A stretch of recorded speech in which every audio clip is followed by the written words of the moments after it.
I'm Dr Helen Fry, a World War II historian, and I'm at the Latimer House de Vere Estate. Latimer House is an old country estate in Buckinghamshire that once belonged to Lord Chesham, but during the Second World War it had a very secret war. Its identity remained top secret for over 70 years, and here, at the heart of operations in World War II, it became one of the nation's most important intelligence operations. At the outbreak of World War II, British intelligence knew that one of the most important sources of intelligence are your prisoners of war. But how to get the information out of them is the key question. You can't rough them up in interrogation, so a really clever operation under a man called Thomas Joseph Kendrick, one of our top spy masters who worked for MI6. He started this whole operation to secretly bug the conversations of German prisoners in secret sites just outside London. And the headquarters of that site from 1941 was where I am today, Latimer House.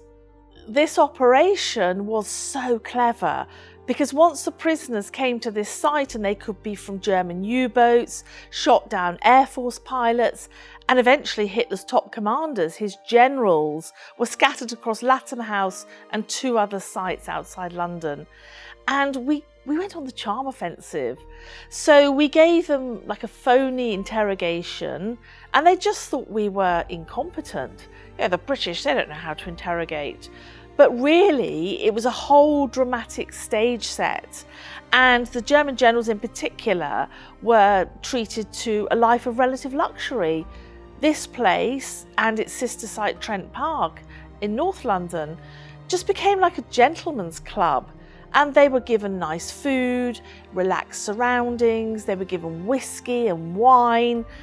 But the most, I think, incredible story about this is the fake aristocrat. So our intelligence services under Thomas Kendrick created this fake aristocrat, knowing that the German generals in particular, they had huge egos. They loved to be, wined and dined, and to be befriended by one of our aristocrats. Well, he was in fact Ian Munro, just an ordinary intelligence officer, but he was given the title Lord Aberfeldy. And of course, such a title doesn't actually exist. But those generals started to relax with him and begin to spill some of the secrets.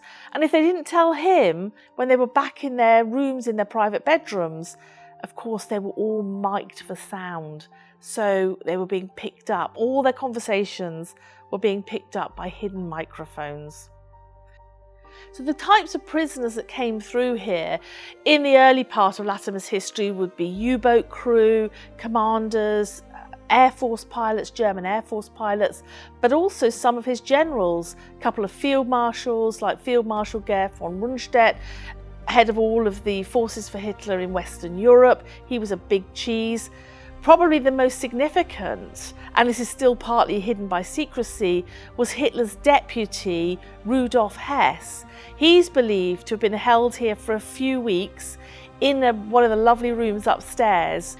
He bailed out over Scotland in May 1941, and he was held in a number of secret sites.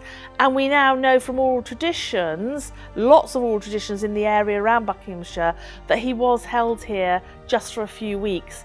And I went through what has been declassified on Rudolf Hess, and there is a short period where he's moved around. And I really do believe that there is truth in that oral tradition. The benefits of this whole operation emerged very, very early in the war, and right the way through until the end of the war, until after victory in Europe in May 1945, we are collecting what becomes here at Latimer House industrial scale intelligence.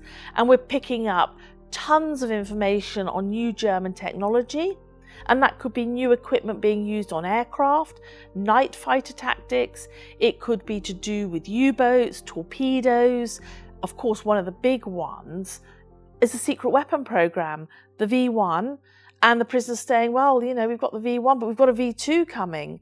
And also, particularly from Hitler's top generals, they start talking about the atomic bomb program. And all this is being given up to the hidden microphones. They are relaxed, sitting in comfortable chairs, talking to each other as fellow generals, but not realizing that the walls quite literally had ears. And this intelligence is then passed up to the relevant departments, to bomber commands, to MI5 security service, whoever needs to know. And it's now been recognized that the sheer mass of intelligence, particularly on the V weapons, actually made a difference to the outcome of the war and has officially been described as war-winning intelligence alongside the code-breaking at Bletchley Park. At the heart of this story is a very interesting group of men. They were known as the secret listeners. They were German Jewish refugees who'd actually fled Nazi Germany for their lives, and now they're based in a secret site here, Latimer House, spying on the people they've run from. And they amass all this intelligence for British intelligence. They are part of the heroes of this whole story for up to 12 hours a day, from first thing in the morning until the prisoners went to sleep. In 2 shifts, the secret listeners worked, hidden under the house or in a secret building towards the back of the estate. They are amassing tons and tons of intelligence.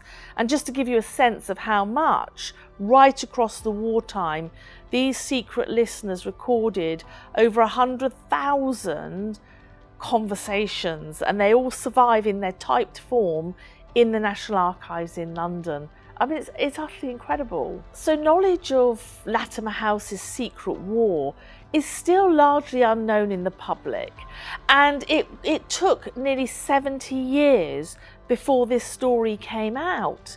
And it was between 1999 and 2004 that somebody at the War Office, as it was, and the Ministry of Defence, went through all these files. They'd been classified at the end of the war because we were eavesdropping on a new enemy in the Cold War, eavesdropping on Russia, and so all of this had to be secret.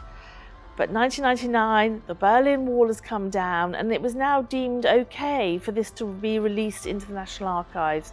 So I was one of the first historians, certainly the first British historian, to work on these files, and that was because of a very special secret listener, Fritz Lustig.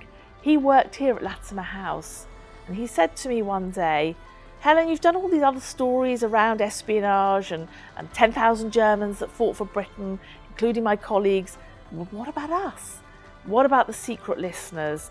I was stuck in the Buckinghamshire countryside with these headphones on, and his question was this: did we do anything, as secret listeners, that made any difference to the outcome of the war?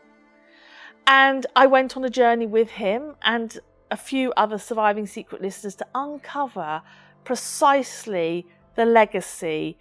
And you know, so many of their colleagues had gone to their graves never speaking about their work. They signed the Official Secrets Act, but neither did they know the humongous legacy that they'd left behind. And you know, I just thought Fritz had lived for 70 years since the outbreak of war, not knowing how he'd impacted in real terms on that war. So that was a very important moment for that recognition for those that were still alive. Latimer House is on the Metropolitan Line just outside London. It's really worth a visit. Wonderful site. You can get a sense of the place, of where history happened. You can wander around at your leisure. It's now a hotel conference centre. You can even book groups to come in, have cream teas. But I think one of the inspirational parts of keeping the history alive, the Vere Latimer Estate, have been absolutely fabulous, because one of the cocktails that was favourite of the intelligence teams here at Latimer in the wartime was pink gin. They loved their pink gin, and they would be on the terrace outside the library here where I am today, sipping their pink gin. But it really is worth sampling. Come here, come to the bar and sample the pink gin, and perhaps raise your glass ever so slightly, tilt it in recognition of what the incredible intelligence officers and personnel did here in World War II to secure our democracy today.